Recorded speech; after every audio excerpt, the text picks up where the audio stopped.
Há muito tempo, séculos atrás, em uma pequena parte desse nosso vasto mundo, vivia um povo chamado de Os Filhos de Israel. Desses filhos surgiram certos homens e mulheres através dos quais Deus se revelou para toda a humanidade. Um deles foi Salomão, um homem de sabedoria. Numa distribuição, Works Editora, Salomão, um homem de sabedoria, um episódio do Velho Testamento.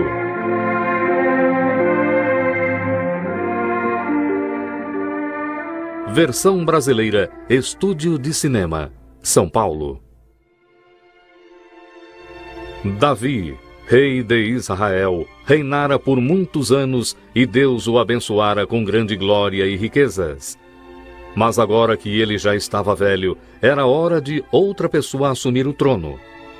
Um dos filhos de Davi, Adonias, era tão ávido por poder que ele já tentara se declarar rei.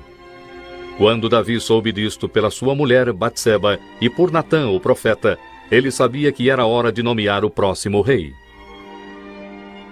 Vive o Senhor. E lhe jurei quando eu disse: Salomão, seu filho será rei depois de mim. Assim o farei no dia de hoje. Tomem consigo os meus servos. Façam Salomão, meu filho, montar na minha mula. Façam descer a Giom. Lá façam Zadok, o sacerdote, e Natã, o profeta, ungê-lo rei sobre Israel.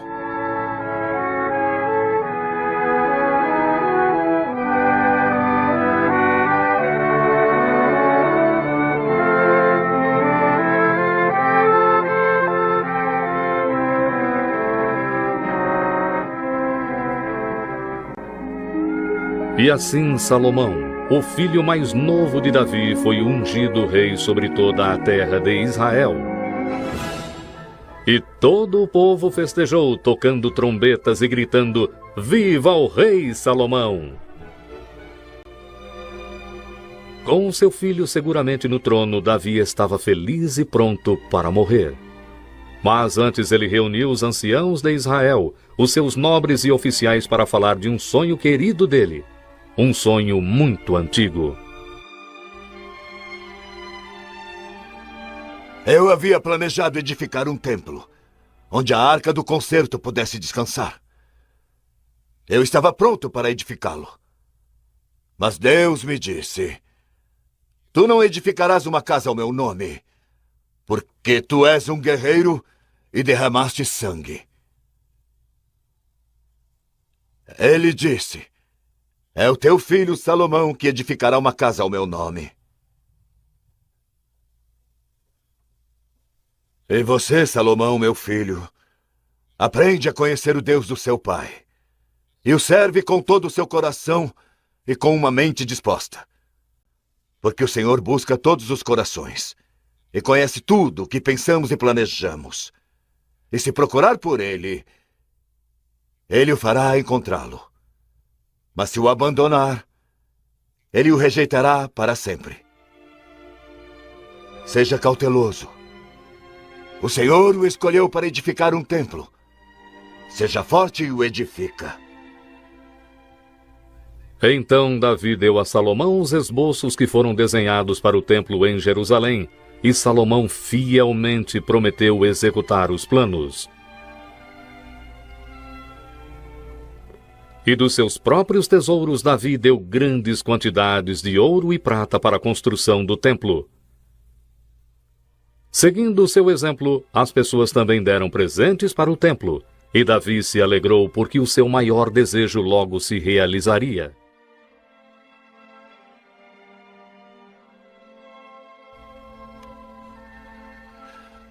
Senhor, dá ao meu filho Salomão um coração fiel, para que ele viva segundo a tua palavra, e edifique um templo para o qual eu tenho feito preparações.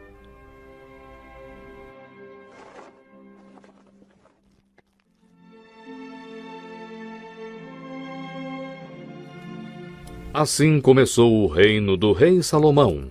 Salomão amou o Senhor e obedeceu aos seus mandamentos como Davi o fez. E ele ofereceu um grande sacrifício em Gibeon para pedir que Deus abençoasse o seu reino.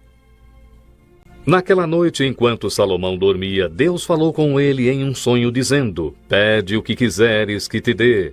Em vez de pedir grande glória, riquezas e poder, Salomão pediu ao Senhor: Senhor, tu me fizeste rei no lugar do meu pai, mesmo eu ainda sendo muito jovem. Quem pode reinar sobre essa grande nação sem a tua ajuda? Dá-me, pois, sabedoria e entendimento para reinar sobre o teu povo, para que eu possa diferenciar entre o bem e o mal. Deus ficou tão satisfeito com o pedido de Salomão que ele lhe prometeu dar não apenas a sabedoria que ele pedira, mas também riquezas, glória e uma vida longa. Fiel à sua palavra, Deus abençoou Salomão com sabedoria. Um teste dessa sabedoria surgiu logo quando duas mulheres apareceram diante do rei. As duas mulheres viviam na mesma casa e cada uma teve um filho, mas um filho morrera durante a noite. E agora, as duas mães reivindicavam a criança que ainda estava viva. Era um problema intrigante, mas Salomão imediatamente soube o que fazer. Tragam uma espada. Dividam a criança em duas partes e deem metade a uma e metade a outra. Ah, meu senhor, dê-lhe a criança, mas de modo algum a mate. A criança não será nem minha, nem sua. Divida-a! Dê a criança viva à primeira mulher. Ela é a mãe. Quando as pessoas souberam como o rei havia resolvido o caso, elas o respeitaram e perceberam que Deus lhe havia dado grande sabedoria. A sabedoria de Salomão era realmente notável. Mais sábio do que todas as outras pessoas da sua época, ele disse muitos provérbios. Palavras de eterna sabedoria que vinham de Deus e que continuam até os dias de hoje. A sabedoria é a coisa principal. Adquira, pois, a sabedoria. E com tudo o que possui, adquira o conhecimento. O temor ao Senhor é o princípio da sabedoria.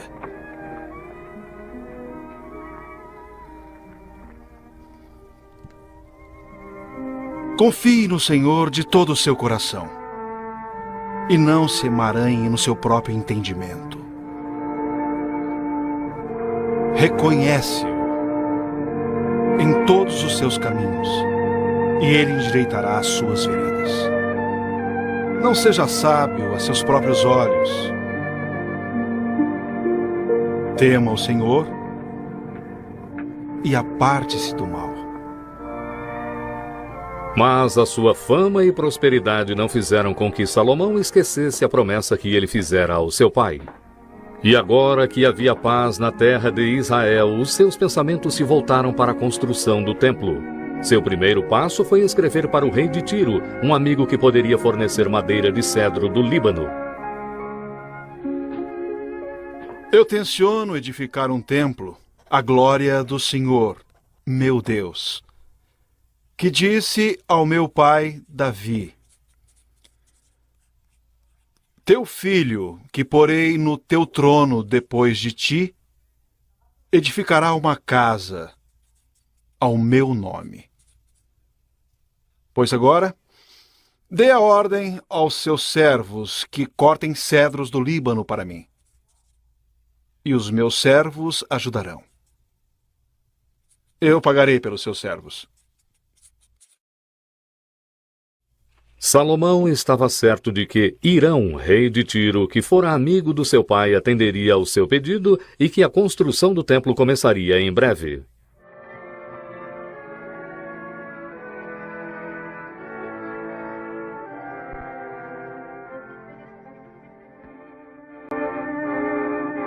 Havia muito trabalho a ser feito. Tinham que cortar árvores e descê-las pela costa do Mediterrâneo para um lugar onde seriam cortadas em tábuas. Pedras tinham que ser cortadas para o alicerce do templo. Salomão ordenou que fossem cortadas no tamanho certo antes de serem levadas para Jerusalém. O trabalho continuou por 7 anos e Salomão pessoalmente conduziu a construção do templo para garantir que tudo saísse como seu pai tinha planejado. Até as gravuras nas paredes do templo e os vasos de ouro que seriam usados no templo. Quando tudo estava pronto, a arca do concerto foi trazida para o templo com o rei Salomão e o povo indo à frente dela. Sacerdotes e os levitas seguiram e todo o povo teceu louvores a Deus porque o grande templo estava finalmente pronto. Depois de a arca do concerto ter sido colocada no seu lugar dentro do templo, a glória do Senhor envolveu o templo numa nuvem e Salomão, em frente de todo o povo, dedicou o templo com uma oração solene. Ó Senhor, Deus de Israel, não há Deus como tu nos céus ou mesmo na terra, que guardas o concerto e a beneficência a teus servos, que andam com todo o seu coração diante de ti. Mas, em verdade, habitaria Deus na terra? Sim, os céus, o céu dos céus te não poderiam conter, quanto menos este templo que eu edifiquei.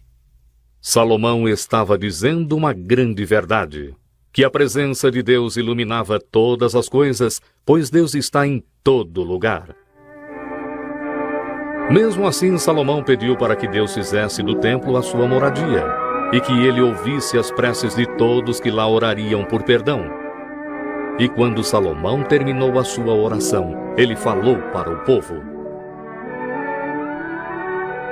Bendito seja o Senhor, que deu repouso ao seu povo de Israel. Nenhuma só palavra de todas as suas boas promessas falhou. O Senhor, nosso Deus, esteja conosco, como esteve com nossos pais. Não nos deixe e não nos desampare, e sim encha os nossos corações de amor, para que andemos em seus caminhos e guardemos os seus mandamentos. E quando Salomão acabou de abençoar o povo, eles ofereceram muitos sacrifícios. Festejaram 14 dias felizes por o Senhor ter sido tão bom com o seu povo.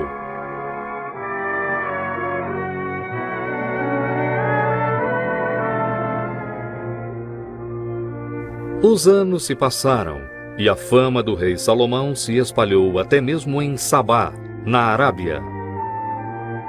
A rainha de Sabá decidiu ver por ela mesma se esse rei de Israel era tão sábio como as pessoas diziam que era, e assim ela viajou 2.200 quilômetros para visitá-lo. Quando a rainha chegou ao palácio de Salomão, viu o lindo templo e ouviu as respostas do rei a todas as suas perguntas, ela estava convencida de que a sabedoria e as riquezas de Salomão eram ainda maiores do que ela ouvira dizer. Bendito seja o Senhor seu Deus, a quem agradou e que o colocou no trono de Israel. Porque o Senhor ama Israel, ele o estabeleceu rei, para que fizesse o que é justo e certo. E foi assim que um visitante de uma terra distante viu que a grande sabedoria de Salomão vinha da bênção do Senhor Deus.